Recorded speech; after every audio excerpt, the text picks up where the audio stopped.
I think I love thee, O Jerusalem. Dear Jerusalem, you are a tough place to live. You are a tough place to love. It's one thing to deal with your crowds, the multitude of cultures, the personal safety issues, and the religious turbulence as a tourist. It's a whole other thing to live inside you and to be engulfed with these things every single day. And so, I have never really loved you, despite always feeling committed to you. But it wasn't you, it was me. You are a wild, in-your-face, living-on-the-edge Eastern city.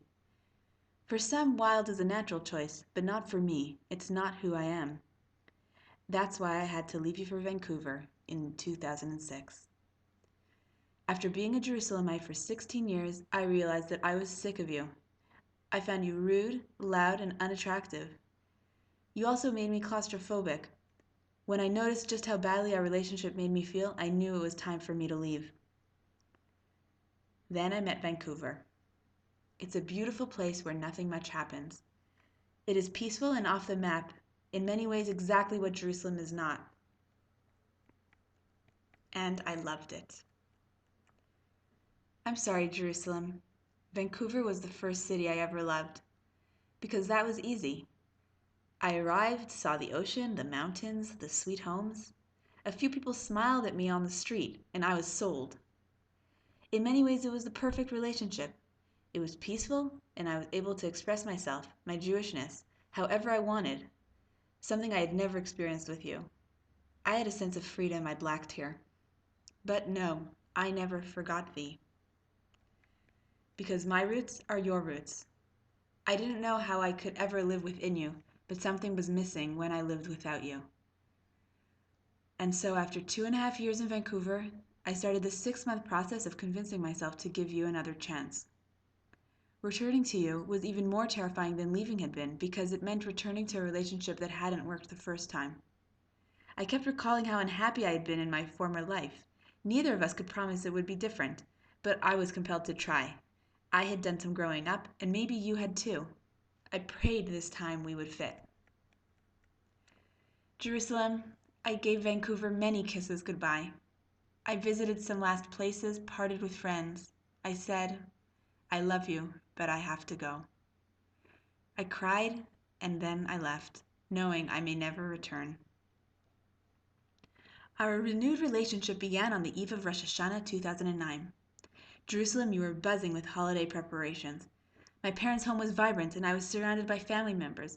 Despite jet lag, I helped prepare for the holiday, so excited to finally spend it at home once again. This was one of the most deeply emotional moments of my life. Not only a new year was beginning, but a new life full of opportunity lay before me, and I was proud to have decided to begin it all with you. Jerusalem, I did not fall in love with you overnight. Someone like me can only grow to love a place like you.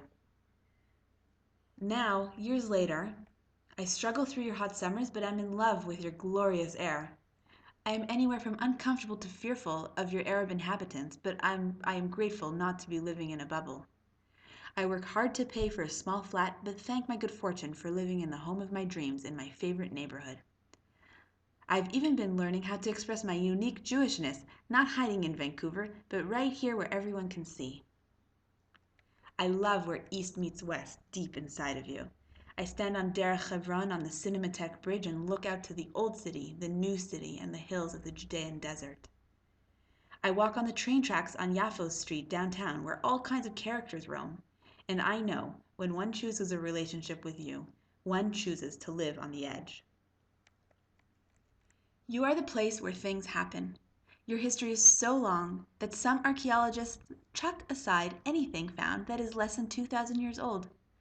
You are the heart of the Jewish people, and it is under Jewish leadership that you have become a pluralistic city, open to people of all religions. I find myself at peace inside of you, despite all the challenges you pose and all the hard work necessary.